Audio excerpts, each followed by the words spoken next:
America ने सोचा था कि टैरिफ लगाकर वह भारत की सी फूड इंडस्ट्री की कमर तोड़ देगा, लेकिन नतीजा क्या निकला? ये वॉर सीधा उल्टा पड़ गया और अब चोट अमेरिका को ही लग रही है। भारत ने एक पल भी इंतजार नहीं किया।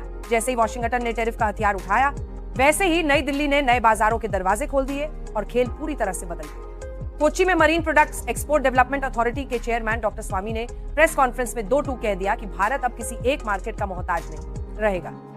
यानी अमेरिका का रास्ता बंद होते ही भारत ने तुरंत अपनी नजरें रूस, ब्रिटेन, ऑस्ट्रेलिया, नॉर्वे, स्विट्जरलैंड, चीन, वेस्ट एशिया और दक्षिण कोरिया की तरफ मोड़ दी। अब सोचिए, जहां अमेरिका समझ रहा था कि भारत दबाव में आ जाएगा, वहीं भारत ने पूरा खेल ही शिफ्ट कर दिया। दरअसल ये पहली बार नहीं है जब भारत ने ऐसा किया हो। याद कीजिए, पोखरण परमाणु परीक्षण के बाद जब अमेरिका ने पाबंदियां लगाई थी, तब भी भारत ने नए रास्ते ढूंढ निकाले थे और पूरी दुनिया को हैरान कर दिया। आज इतिहास खुद को दोहरा रहा है। डॉक्टर स्वामी ने साफ शब्दों में कहा, सिंगल प्रोडक्ट सिंगल मार्केट पर टिके रहना भारत के लिए अब खतरा है। असली ताकत है डाइवर्सिटी में, अलग अलग प्रोडक्ट्स और अलग अलग मार्केट्स में। यही बात ट्रंप को सबसे ज्यादा चुभ रही है।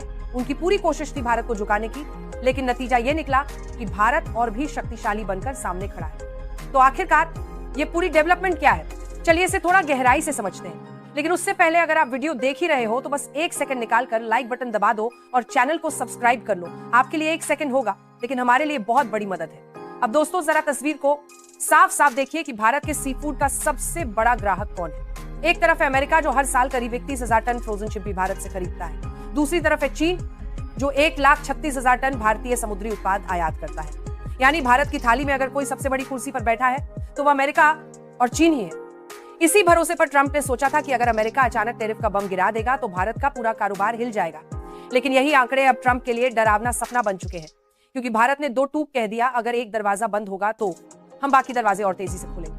अब जरा एक्सपोर्ट का असली चित्र देख लीजिए। साल 2024-25 में भारत ने दुनिया भर में करीब 16,98,000 टन सी फूड बेचा। इसकी वैल्यू रही 62.48 करोड़, यानी लगभग 7.45 बिलियन अमेरिकी डॉलर। इनमें सबसे ज्यादा बिके फ्रोजन श्रिम्प, जिनकी हिस्सेदारी अकेले 44% रही। इसके बाद नंबर आया फ्रोजन फिश का, लगभग 20% मार्केट इसी ने कब्जा लिया। इसके अलावा स्क्विड, कटल फिश और लाइव फिश की भी भारी डिमांड रही। ये आंकड़े सिर्फ नंबर नहीं है, बल्कि एक साफ संदेश है। भारत की सी फूड इंडस्ट्री किसी एक मार्केट की गुलाम नहीं है, और यही बात अब अमेरिकी कंपनियों को सबसे ज्यादा चुभ रही है, क्योंकि टैरिफ का यह खेल भारत को रोकने के लिए था। लेकिन असली नुकसान अब अमेरिका की जेब पर पड़ने वाला है। अब अगर नजर डालें भारत के राज्यों पर, तो असली ताकत वहीं से सामने आती है। आंध्र प्रदेश अकेले ही पूरी सी फूड इंडस्ट्री का सबसे बड़ा स्तंभ है। इसने लगभग 2.5 ट्रिलियन का निर्यात किया। इसके बाद आता है तमिलनाडु, जिसका योगदान रहा करीब 840 मिलियन, और फिर केरल, जिसने करीब 829 मिलियन के एक्सपोर्ट से अपनी ताकत दिखा दी। यानी साफ है, अगर सिर्फ दक्षिण भारत मैदान में उतर जाए तो अकेले ही अमेरिकी